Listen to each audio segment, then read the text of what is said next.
નમસ્કાર મિત્રો, AP Dhima YouTube ચેનલમાં આપનું હાર્દિક સ્વાગત છે। આજે હું તમને એક એવી સત્ય ઘટના વિશે વાત કરવા જઈ રહ્યો છું જે વાંચ્યા કે સાંભળ્યા પછી તમારી આંખો ખુલી જશે। આ વાર્તા એવા લોકો માટે છે જેઓ વહેમ, અંધશ્રદ્ધા અને ક્રોધમાં આવીને પોતાના હસતા રમતા ઘરને સ્મશાન બનાવી દે છે। એક નાનકડું અને સુખી કુટુંબ હતું। એમાં અજય અને ગીતા નામનો એક જોડું રહેતું હતું। શરૂઆતમાં તો બધું બરાબર ચાલતું હતું, પણ ધીરે ધીરે ગીતાનો સ્વભાવ બદલાવા લાગ્યો। કહેવાય છે ને કે માણસને બહારના દુશ્મનો કરતાં ઘરનો દુશ્મન એટલે કે વહેમ વધારે મારે છે। ગીતાના મનમાં શંકાએ ઘર કરી લીધું। તેને ડગલે અને પગલે એવું લાગતું કે તેના સાસરિયા પક્ષના લોકો તેને વશમાં કરવા માંગે છે અથવા તેનું ખરાબ કરવા માંગે છે। પ્રેમ અને સમજાવટથી જે વાત સુધરી શકાય ત્યાં ગીતાએ આક્રોશનો માર્ગ પકડ્યો।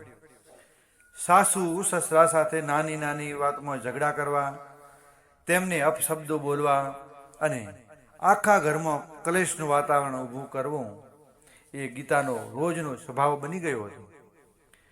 અજય બિચારો શાંત સ્વભાવનો તે ગીતાને સમજાવતો, ગીતા, મારા માતા પિતા છે, તેમણે આપણું ભલું જ ઈચ્છ્યું છે। પણ ગીતાના કાનમાં તો જાણે ક્રોધના પડદા ફાટી પડ્યા હોય। વાત ત્યાં જ અટકી। ગીતા હવે અંધશ્રદ્ધાના રવાડે ચડી। તેને લાગ્યું કે તેના ઉપર કોઈએ કાળું જાદુ કરાયું છે। તે ભુવાઓ અને તાંત્રિકોના ચક્કરમાં પડી ગઈ। ઘરમાં ધૂણવાનું શરૂ કર્યું। ધૂણતી વખતે તે જે રીતે બોલતી અને જે રીતે વર્તતી એ જોઈને ઘરના લોકો ડરી જતા। અંધશ્રદ્ધા એટલી હદે વધી ગઈ કે તે ભુવાના કહેવા પર પોતાના જ પતિ અને સાસરિયા પર શંકા કરવા લાગી। તેને લાગતું કે અજય અને તેના પરિવાર ક્યાંક તેને છેતરી રહ્યા છે। અજય ગીતાને આ અંધશ્રદ્ધામાંથી બહાર કાઢવા માટે આકાશ પાતાળ એક કરી લીધા। એણે સારા ડોક્ટરને બતાવ્યું, મનોવૈજ્ઞાનિકની મદદ લેવાની કોશિશ કરી, પણ ગીતા માનવા તૈયાર જ નહોતી। તેને તો એમ લાગતું કે અજય એ તેને ગાંડી સાબિત કરવા માંગે છે। ગીતાનો ત્રાસ હવે અજય પર વધવા લાગ્યો। તે માનસિક રીતે અજયને તોડી નાખ્યો। રાત રાત સુધી ઝઘડા કરવા, ખોટા આક્ષેપો મૂકવા અને અજયની ઓફિસમાં પણ ફોન કરીને હેરાન કરવો। અજય અંદરથી ભાગી પડ્યો હતો। એક બાજુ વહાલ સોઈ પત્નીનું આવું વર્તન અને બીજી બાજુ ઘરની બદનામી। અજયના બધા જ પ્રયત્નો નિષ્ફળ ગયા। જે પત્ની ઘરની લક્ષ્મી હોવી જોઈએ એ જ આજે ઘરની શાંતિ છીનવી રહી હતી।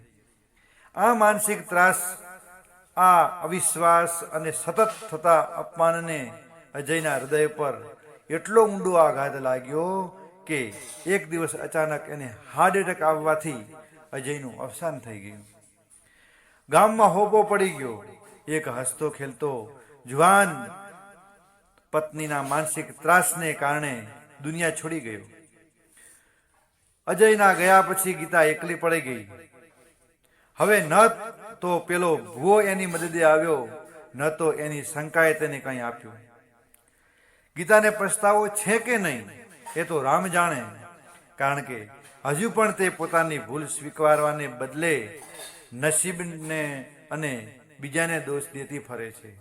પણ સત્ય તો એ છે કે તેના ક્રોધ અને અંધશ્રદ્ધાએ એક ભલા માણસનો જીવ લીધો અને એક પરિવાર ઉજ્જડ કરી દીધો। મિત્રો, આ વાર્તા પરથી આપણે એ શીખવાનું છે કે અંધશ્રદ્ધા અને શંકા એ જીવતા માણસને અંદરથી કોતરી ખાય છે। જો તમારા ઘરમાં પણ કોઈ ગેરસમજ હોય તો તેને બેસીને ઉકેલો, પણ ક્યારેય ભૂવા ભારાડીને કે અંધશ્રદ્ધાના રસ્તે ચડશો નહીં। પત્ની એ પતિની શક્તિ બનવું જોઈએ, તેની નબળાઈ કે તેના મોતનું કારણ નહીં। ક્રોધ બે પળનો હોય છે, પણ તેનાથી થતું નુકસાન આખી જિંદગીનું હોય છે। સમાજમાં આવી ઘટનાઓ ન બને તે જાગૃત બનો અને પ્રેમથી રહો.